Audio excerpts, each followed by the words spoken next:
Men juda ko'p asabiylashaman, nervli bo'lib ketganman-da. Uyga kirsam bola chaqam shovqonidan tepa sochim tikka bo'laman. Mana sochlarim ham to'kilib ketgan. Ishtaham yo'q, uyqusizlikdan.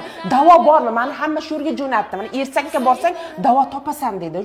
Bormi davo? To'g'risini ayting faqat. To'g'ri aytishibdi, to'g'ri joyga keldingiz, bor davo.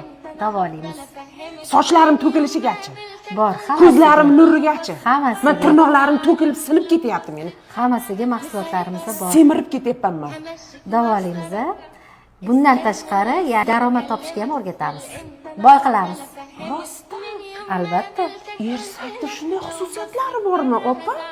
Hozirgi kunda O'zbekistonda qanchadan qancha ayollarimiz uyda o'tirgan holatda daromadga chiqishyapti. O'tirib uyda pul topyapti. Onlayn ishlab, telefonda zakaz urib, telefonda hamkor taklif qilib. Yo'q, bu qancha topish mumkin misol uchun? Ko'p. Ko'pi qancha? Sizga qancha kerak? Menga, mendan so'ramang, menga 20 ming kerak bo'ladi. 20 ming topishni o'rgatamiz.